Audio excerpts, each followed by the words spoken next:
पक्षपात, अनुराग या द्वेष के बिना सभी प्रकार के लोगों के प्रति संविधान और विधि के अनुसार न्याय करूंगी।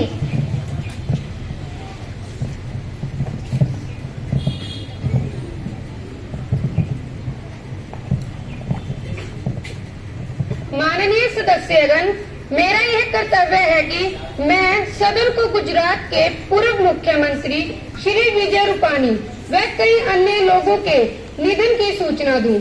श्री विजय रूपाणी जी व अन्य कई लोग एयर इंडिया की जहाज बोइंग 707 से 12 जून 2025 को अहमदाबाद से लंदन जा रहे थे, परंतु विमान में तकनीकी खराबी के कारण विमान टेक ऑफ के कुछ पलों बाद ही दुर्घटनाग्रस्त हो गई, जिसमें लगभग 270 लोगों ने अपनी जान गंवाई। देश रूपाणी जी और अन्य लोगों की शहादत को कभी भुला नहीं पाएगा। ईश्वर उन सभी की आत्मा को शांति दे। इस दुर्घटना पर हम सभी 2 मिनट का मौन धारण करेंगे।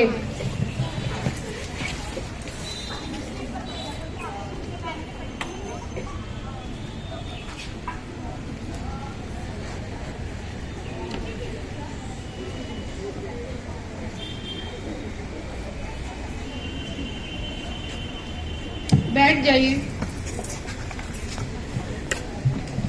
अब प्रधानमंत्री नए मंत्रियों का परिचय कराएंगी। रुको बेटा।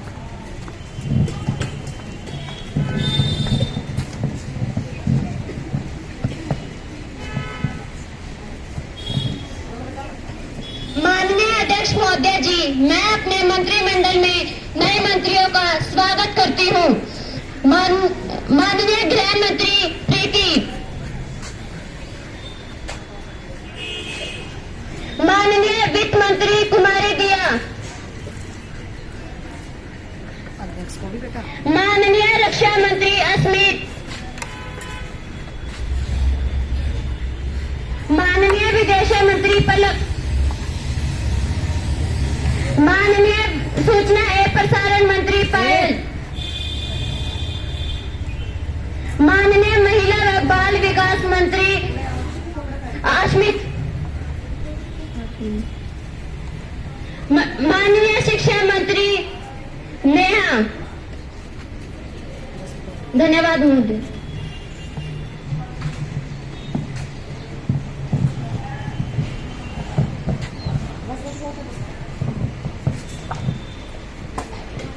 Welcome of parliamentary delegations. Welcome of Bangladesh, Sri Lanka parliamentary delegations. Honorable member, I am very pleased to welcome our distinguished delegations from Bangladesh, Sri Lanka, almost us today. I would like to introduce Mr. Sachin, who is the Speaker of Bangladesh, and Miss Parvati from Sri Lanka, who is the Prime Minister of Sri Lanka. We have long-standing friendly relations between Bangladesh, India and Sri Lanka. Experience will certainly be very valuable to our young parliamentarian, and I extend a warm welcome to and delegations parliamentary, the government and very friendly peoples of Bangladesh and Sri Lanka. अब प्रश्न काल आरंभ किया जाए। प्रश्न संख्या 101 कुमारी किरण।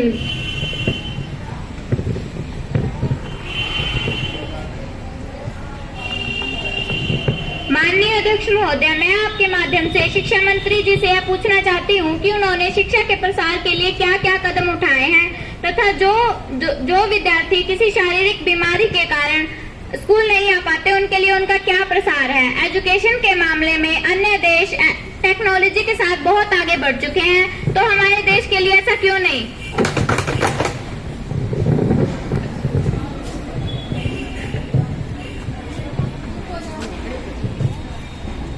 माननीय शिक्षा मंत्री नेहा संसद को इनके जवाब से अवगत करवाएं।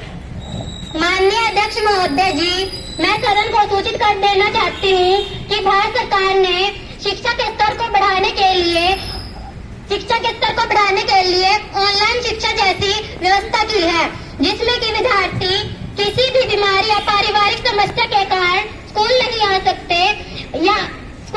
सकते उनको टीवी या टैब के माध्यम से शिक्षा को घर तक पहुंचाने का काम हमारी सरकार ने किया है।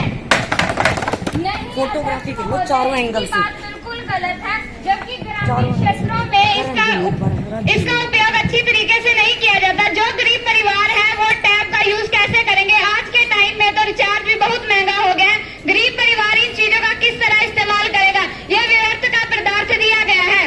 आपकी सदस्य आपको बोलने का मौका दिया जाएगा। Please sit down. सदन की कार्यवाही सुचारू रूप से चलने दें। प्रश्न संख्या 102 दीक्षा। जी अध्यक्ष महोदय, भारत सरकार ने इसका भी हल निकाल लिया है। बच्चों को टैब बांट दिए गए हैं और पूरी साल के लिए नेटवर्क भी वर्तमान सरकार ने प्रयास है। धन्यवाद महोदय। माननीय अध्यक्ष महोदय, ऑनलाइन शिक्षा की आड़ में बच्चे टैब का गलत इस्तेमाल कर रहे हैं। उनमें अनेक प्रकार के वीडियो गेम देखकर और व्यर्थ की वीडियो देखकर अपना समय बर्बाद कर रहे हैं, जिससे उनका ध्यान शिक्षा से बिल्कुल हट रहा है। क्या कर रही है आपकी सरकार? जी नहीं अध्यक्ष महोदय, मेरे विपक्षी साथी की बातें बिल्कुल व्यर्थ है। जो पढ़ने वाले बच्चे हैं वो इसका पूर्ण लाभ उठा रहे हैं, लेकिन हम कुछ बच्चों की वजह से हमारी ऑनलाइन शिक्षा को समाप्त नहीं कर सकते। मत चिरागों को हवा दो, ये बत्तियां जल जाएंगी। मत चिरागों को हवा दो, ये बत्तियां जल जाएगी। माना कि पानी में आग लगा सकते हो तुम, लेकिन कुछ मगरमच्छों की वजह से ये मछलियां जल जाएंगी। धन्यवाद। प्रश्न संख्या 102 दीक्षा।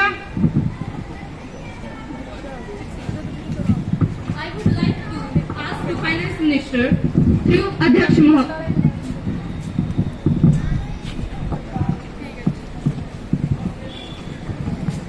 I would like to ask to Finance Minister through Adhyaksh Mohoday that prices of daily goods are rising. What is the government doing about inflation, and why is unemployment is still a problem in India?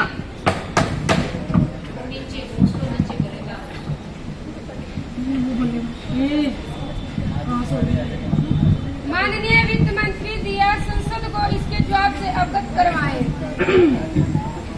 I would like to tell to my opposition partner through Adhyaksh Mohoday, inflation is a global issue, but in India we have controlled it better than many countries. We are ensuring enough supply of essential goods, reducing import duties on cheap items, and supporting farmers to produce more production for our health. And I also want to ask that government is spending so much infrastructure. Is not that wasteful? And why our taxes are so common people? Thank you. Infrastructure spending is not wasteful. Roads, railways, airports and many digital infrastructure were made by government, and it is very useful. Very useful. And you're talking about infrastructure. Infrastructure are very important for us. They are creating jobs today. They are very important to us. They are very important to our aane generation. Taxes are needed. Taxes are needed for government spending, but we are making the system fair. GST is the easiest and simplest way for getting tax. The tax rates have been reduced for many categories. Our aim is to widen the tax base, not the burden the honest taxpayer.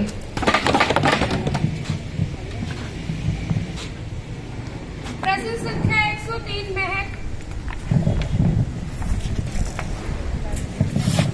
माननीय अध्यक्ष महोदय जी, मैं आपके माध्यम से मौजूदा सरकार से यह पूछना चाहूंगी कि क्या केंद्र सरकार के कर्मचारियों के लिए 8वें वेतन आयोग के गठन, जिसकी घोषणा जनवरी 2025 में की गई थी, को सूचित किया गया है? यदि हाँ, तो तत्संबंधी ब्यौरा क्या है, और यदि नहीं तो 6 महीने बीत जाने के बाद भी इसे गठित न किए जाने के क्या कारण हो सकते हैं? 8वें केंद्रीय वेतन आयोग के अध्यक्ष और सदस्य की नियुक्ति कब तक की जाएगी? वह आयोग के विचार विषय क्या हो सकते हैं? कर्मचारियों व पेंशन भोगियों के लिए संशोधित वर्तमान कब तक लागू किए जाएंगे?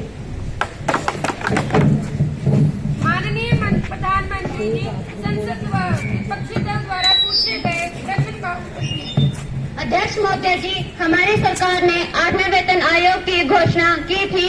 वह जनवरी 2026 तक लागू किया जाएगा।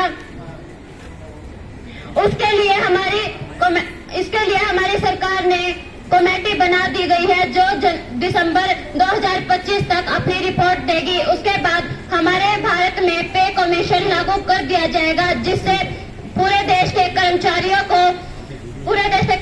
को लाभ मिलेगा। धन्यवाद महोदय। प्रस्तुत संख्या 105 रचना।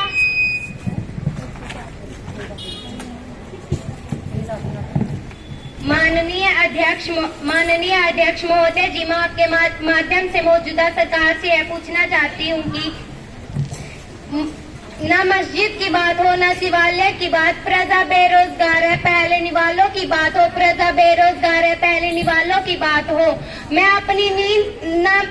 मेरी नींद की दिक्कत ना भजन से है ना अनजान से, मेरी नींद की दिक्कत ना भजन से है अनजान से, मेरी नींद की दिक्कत तो सीमा पर मरते हुए जीवान से है तथा खुदकुशी करते हुए किसान से है। अध्यक्ष महोदय जी, मैं आपके माध्यम से कृषि मंत्री जी से यह पूछना चाहती हूँ